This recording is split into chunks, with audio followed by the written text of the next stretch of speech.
When my sister got into law school, parents threw a huge party. When I got my welding certification, they said, "That's nice." I didn't tell them when I opened my own shop. They found out from the local. When my sister Sarah got into law school, my parents threw a party that looked like someone won the Super Bowl, cured cancer, and proposed to Beyoncé all in one afternoon. They rented out a private hall at the Elks Lodge. Balloons that spelled Sarah Goes Legal hung from the rafters in gold foil, swaying under the air conditioner. There was a 3-tiered cake with a fondant gavel on top, and cupcakes with tiny edible diplomas. My mom wore pearls. My dad gave a toast. Someone brought a fog machine. I stood near the back with a soda that had gone warm, watching Sarah shake hands like a politician already running for something. She wore a salmon pink Ralph Lauren blouse tucked perfectly into tan slacks, the kind of outfit that made her look like a living LinkedIn profile. When the band struck up a soft acoustic version of Mr. Brightside, I quietly dipped out for air. I'm not saying I wanted a fog machine. But 3 months earlier, I'd earned my welding certification after grinding through night school while holding 2 part-time jobs. When I told my parents, my mom looked up from her phone just long enough to say, "That's nice, honey." My dad asked if I could fix the garage latch that had been sticking again. No hug. No handshake. No dinner out. They didn't even pretend to be impressed. If you'd met us growing up, you'd think Sarah and I were both only children in separate houses. She got summer camps and private test prep. I got hand-me-down books with my name crossed out and hers still faintly visible underneath. She brought home B+ and got told she was gifted but bored. I brought home straight A's and got a shoulder pat and a reminder that grades aren't everything. The message was always subtle but clear. Sarah was the one with potential. I was the one who'd figure it out. I remember once, I was maybe 11. I'd spent all afternoon building a birdhouse in the garage. No kit, no instructions, just me, scrap wood, and a bunch of rusty nails. I was covered in sawdust and proud as hell. I brought it into the kitchen, beaming. My dad barely looked up from the TV. "Maybe Sarah can paint it," he said. Sarah painted it turquoise and got featured in the church bulletin for craft excellence. I didn't touch a hammer again for 6 months. That pattern repeated itself throughout our childhood. When I was 13, I taught myself to fix bicycles by taking apart every broken one I could find in the neighborhood. I'd spread the parts across the garage floor like a puzzle, figuring out how chains worked, how brakes grabbed, how gears shifted. Mrs. Patterson from down the street brought me her grandson's bike, chain completely seized, wheels wobbly as a drunk person walking. I spent 3 days on it, staying up past bedtime with a flashlight, until it rolled smooth as butter. When I rode it back to her house, she pressed a $10 bill into my palm. "You've got magic hands," she said. I practically floated home, already planning what I'd do with the money. But when I told my parents about my first paying job, my mom just nodded absently. "That's nice, honey." Sarah made the honor roll again. Sarah made the honor roll. Sarah won the debate tournament. Sarah got asked to prom by the valedictorian. Meanwhile, I was becoming the kid everyone called when something was broken. The neighbors knew, even if my parents didn't. I fixed lawnmowers, unstuck windows, rewired lamps that had been dark for years. Each small victory felt huge to me, but at home, they were just background noise to Sarah's symphony of achievements. So, yeah. The law school party didn't exactly catch me off guard. I tried to play along. Tried to smile as Sarah recited her acceptance email word for word to someone's grandma. But it hit different now that I'd finally done something that mattered to me, and it still didn't matter to them. Later that night, after everyone else had gone home high on shrimp cocktail and Chardonnay, I sat in my truck in the driveway and scrolled through my photos. I had one of my welding exam, me in a flame-retardant jacket, holding a torch, grinning like an idiot. I almost posted it that night. Captioned it, "Passed my certification today. Took blood, sweat, and exactly 4 second-degree burns." But I didn't. Because I already knew what would happen. They'd say, "That's great." In the same tone you use when someone tells you they cleaned their garage. Then they'd pivot back to Sarah's LSAT scores and what city she'd be practicing in by 2027. So instead, I deleted the photo. And right then, I decided something. If they couldn't celebrate me now, they'd read about me later. After the party, I didn't go home. I drove around with the windows down, letting the Montana night slap me with cold honesty. I ended up at the old train bridge just outside town, the one covered in rust, beer bottles, and half-faded graffiti. I used to come here when I was a kid. Not to drink or mess around like Sarah and her friends, but to sit. Watch the sun drop over the ridge. Wonder if I'd ever be enough to matter. Growing up, I wasn't the loud one, or the brilliant one, or the one you bragged about at potlucks. I was the kid who fixed the leaky faucet before Dad noticed it was broken. The one who figured out how to wire the porch light using a YouTube tutorial and sheer willpower. No applause.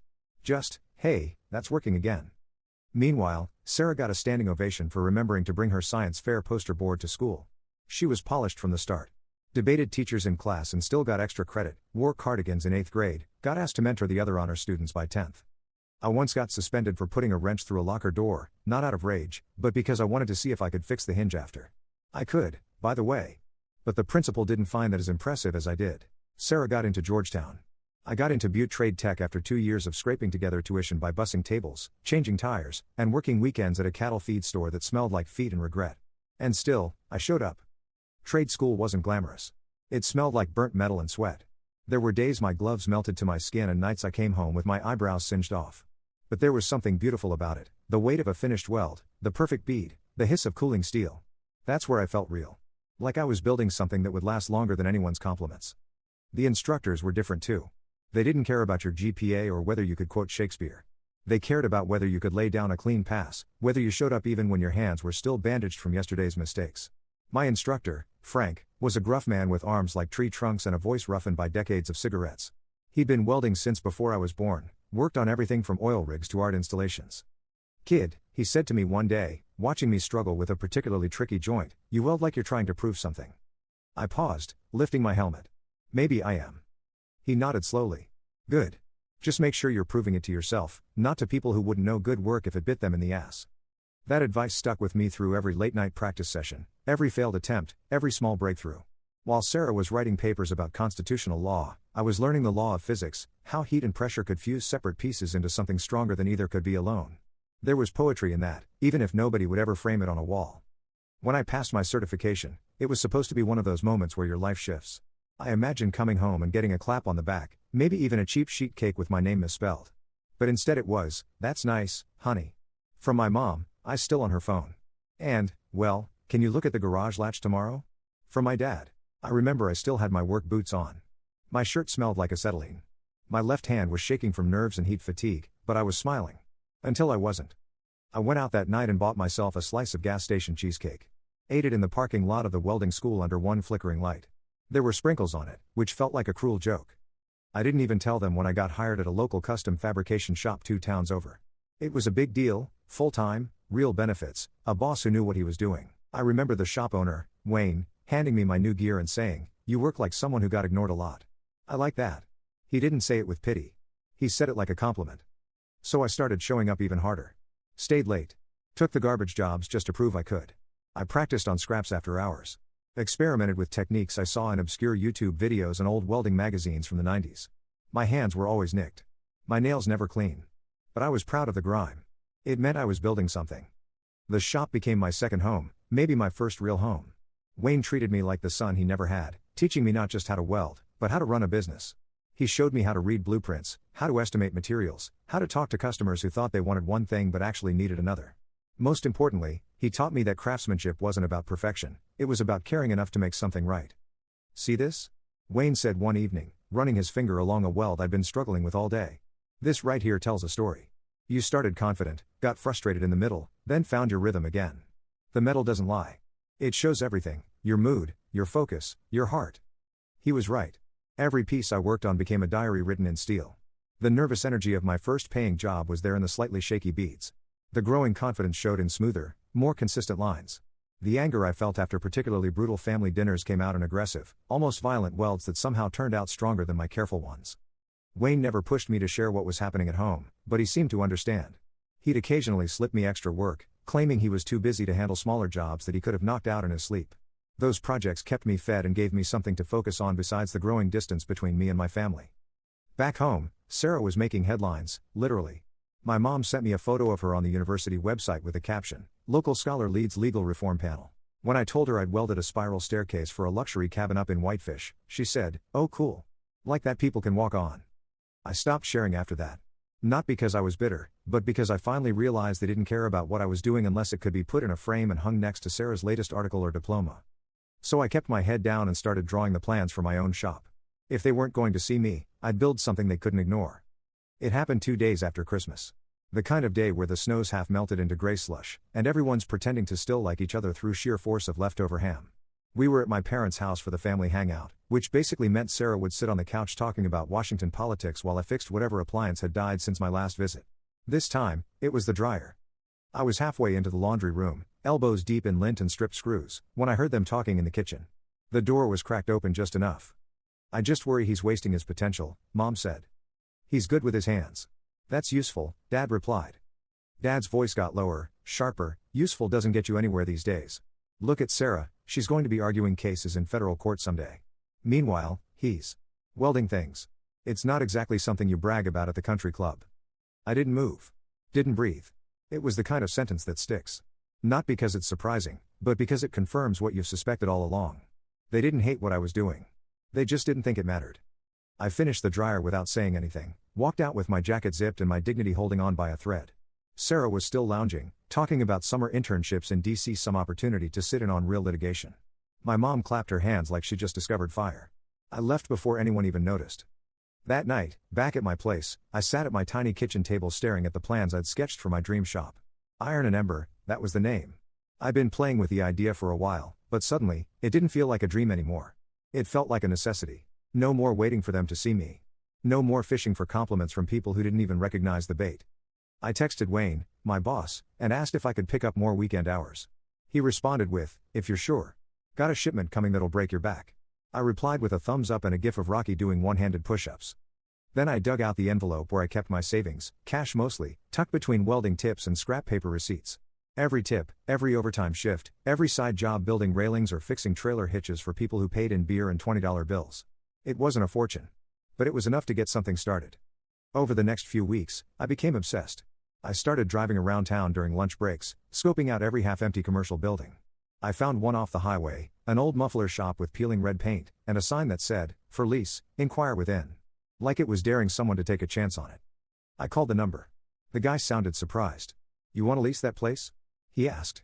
Most folks just ask if they can dump junk behind it. I signed the lease 2 weeks later. The floor was cracked. The walls needed paint. But there was a garage door and a workbench that just needed love. I didn't tell anyone. Not my parents. Not Sarah. Not even my mom when she texted me asking if I was still welding or whatever. I just kept showing up to my job, clocking out, and driving straight to my little rusted shop of dreams. Nights turned into early mornings. I scrubbed oil stains off concrete like they owed me money.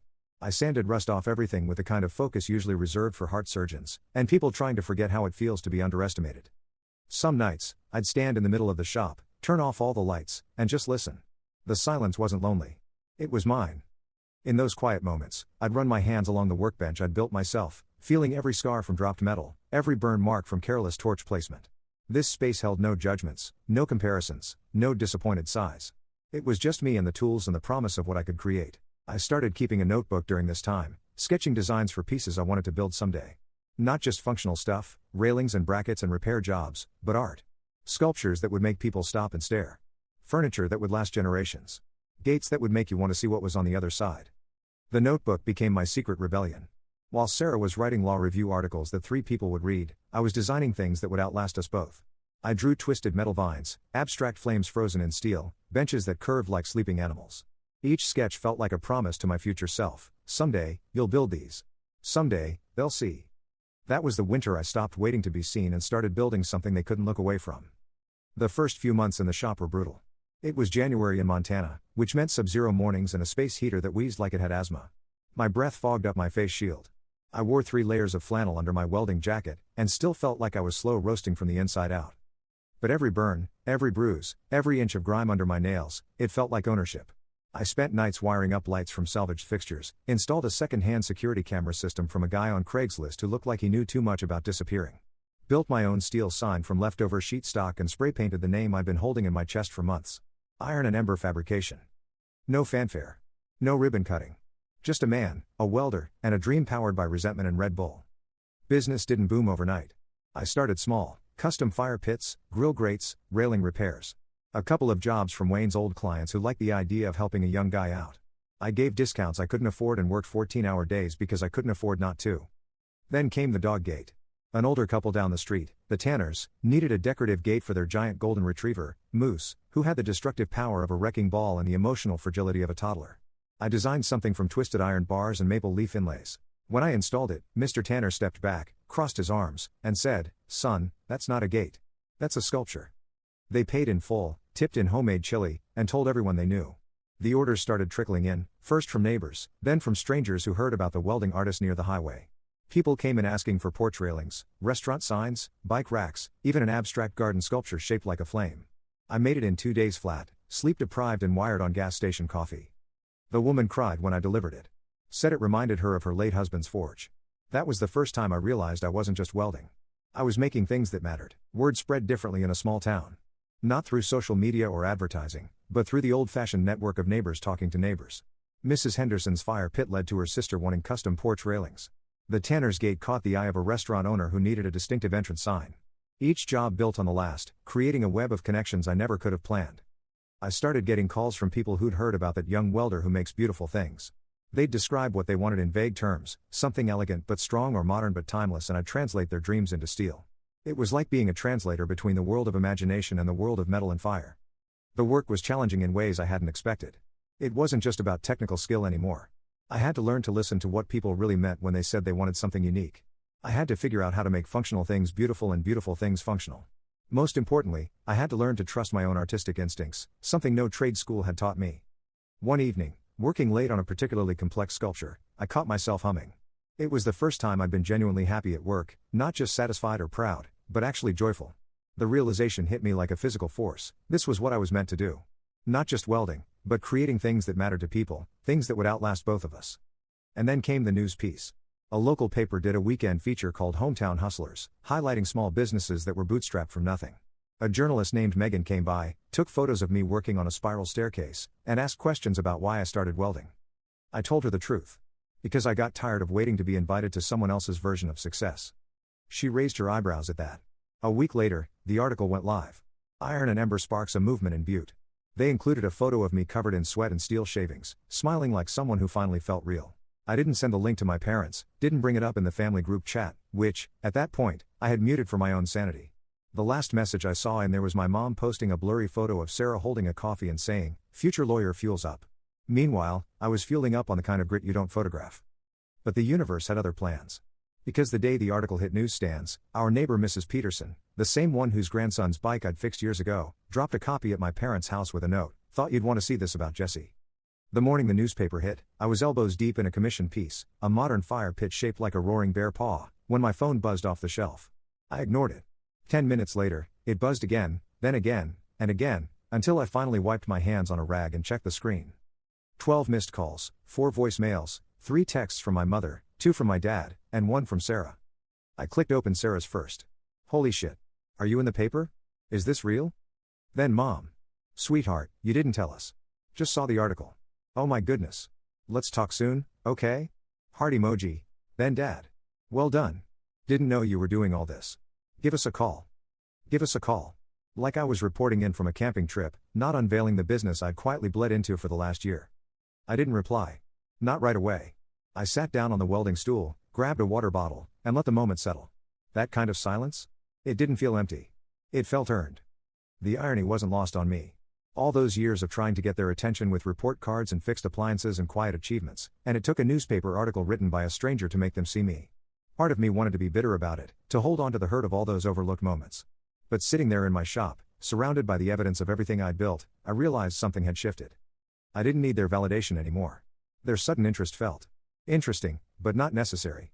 Like receiving a letter from a school you'd already graduated from, or getting an invitation to a party you'd already decided not to attend.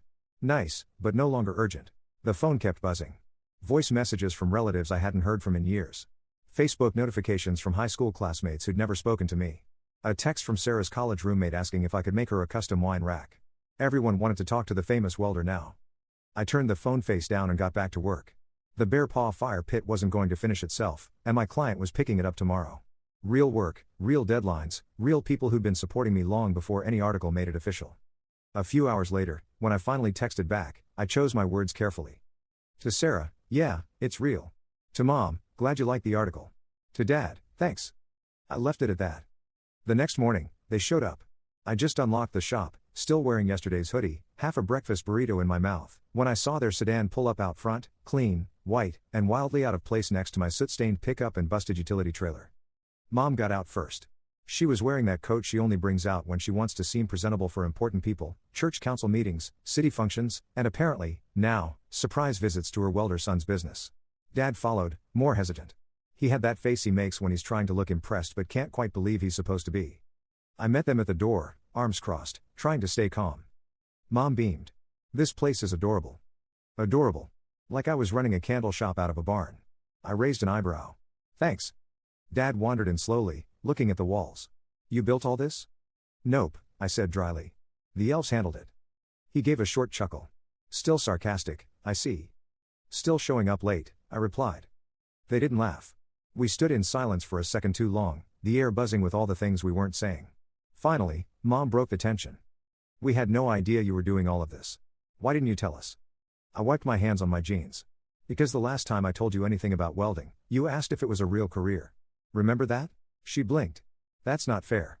We were just worried about your future. You threw Sarah a party for getting into law school, I said. When I passed certification, you asked me to fix the garage door. Dad sighed. You know we've always supported both of you. No, I said, voice low. You supported Sarah with pride. You supported me with errands. They exchanged a glance. One of those we didn't realize glances that only show up after public recognition makes you rethink your parenting choices. I built this because I had to, I said. Not just to prove something to myself, but because I knew you weren't going to do it for me. Silence. Then Dad stepped forward, cleared his throat. I saw the piece in the paper, he said. The staircase you made. That was impressive. Really? I don't say that lightly. He didn't. Which made it hit harder than I expected. Mom nodded. We just want to be part of your life again. I looked around the shop. The smell of steel and paint. My name on the sign. The framed newspaper article now hanging crooked near the coffee maker. You're welcome to visit, I said. But I'm not shrinking myself again to fit into your definition of success. They nodded. A little stunned. A little ashamed. But they didn't argue.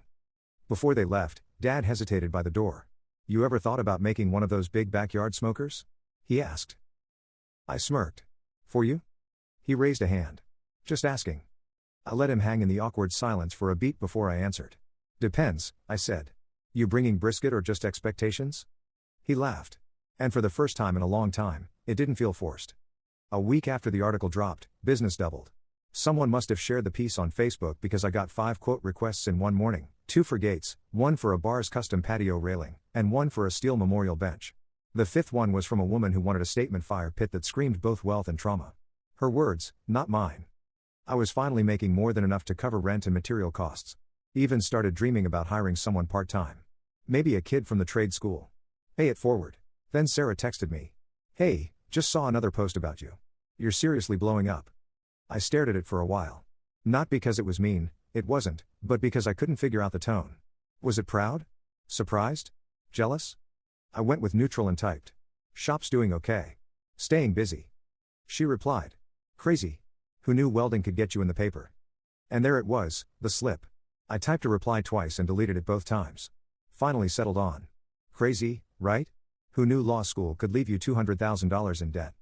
She didn't answer after that. The next time I saw her was at Great Aunt Linda's birthday. She was turning 90, and nothing short of an actual earthquake was going to keep Mom from forcing both of us to show up. Sarah arrived in a navy blue blazer, aviator sunglasses, and the kind of subtle perfume that screamed, I have my life together in a 5-year plan. She walked in like she owned the room. I showed up in work boots and a clean black button-up that still smelled faintly like solder. Not on purpose. It's just who I am now. The whole extended family swarmed her first. Hugs, squeals, compliments. How's DC? Are you still top of your class? Have you met anyone special? Then Aunt Terry spotted me. Oh, Jessie, we saw your article. That fire staircase thing was amazing. You always were so good with your hands. I heard Sarah pause mid-sentence. She didn't look at me. Not right away. But I saw the way her posture stiffened just a little.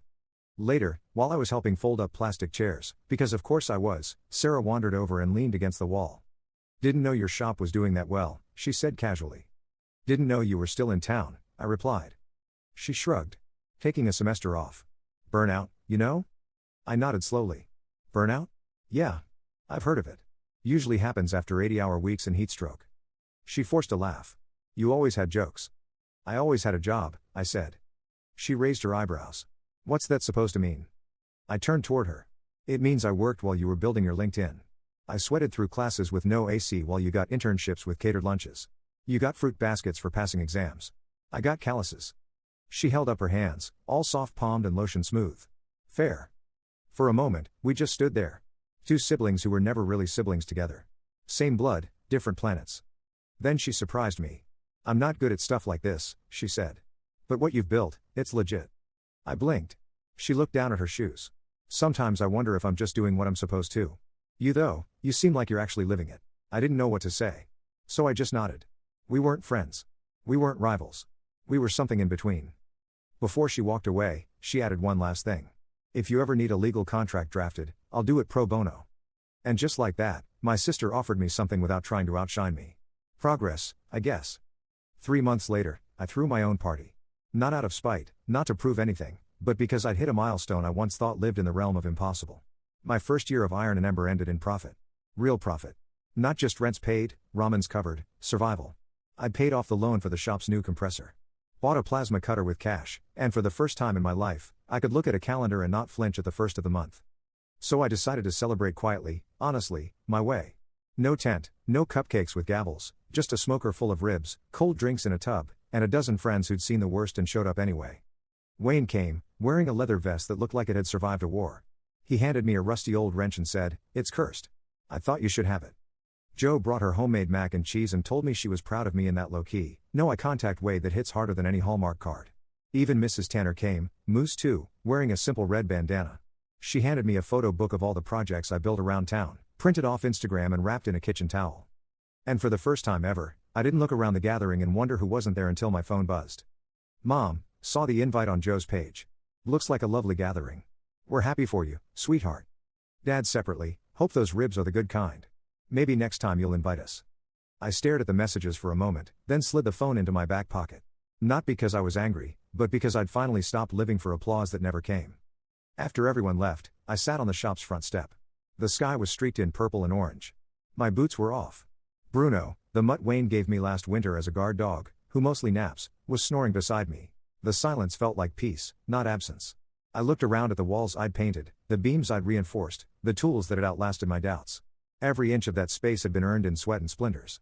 I thought about the boy who used to hand in projects early and quietly hoped someone noticed.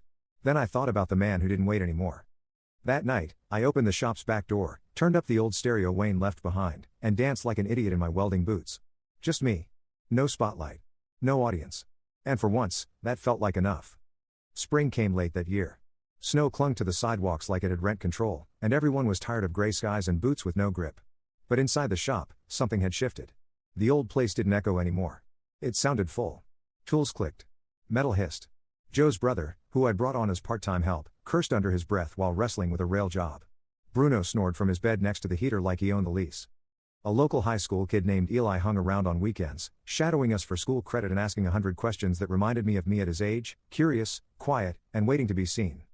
The back wall now held framed photos of the shop's first builds, the staircases, the benches, the dog gate. A photo of me in the local paper, standing in front of Iron and Ember, covered in soot, arms crossed, proud as hell. Above it all, I hung something new. A quote, laser cut from steel and bolted into the wall, "You don't need permission to matter." I didn't come up with it.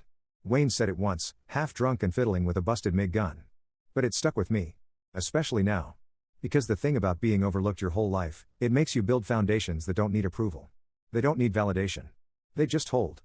I still talk to my parents, occasionally. We text, exchange photos. They came by the shop once in early spring and brought a lemon pie. Mom asked if I'd ever considered franchising. Dad mentioned a friend who wanted a gate installed. I smiled. Said I'd think about it. But I didn't invite them into the back office. Didn't show them the books. Didn't give them ownership of something they hadn't built. Sarah called again too. She'd gone back to law school, but something in her voice was quieter now. Said she might move back to Butte eventually. Said she envied the way I built something with my hands. "Don't know if I'm allowed to say it," she added. "But you did good." "You can say it," I told her. "You just might have to mean it." She laughed. Said she did. Maybe she does. But I don't need her to. Because now, when I wake up, I'm not chasing someone else's milestone. I'm running my shop, training Eli, fixing things that matter, building pieces that last longer than most people's promises. Iron and Ember isn't just a name anymore. It's the proof. You don't have to be the favorite to win. That you don't need an engraved cupcake to make your mark. That sometimes, the ones they overlook end up building the kind of legacy you can't fake on Instagram. And if anyone asks, yeah, I'm that welder from the paper. But more importantly, I'm the guy who showed up when no one else clapped and stayed anyway.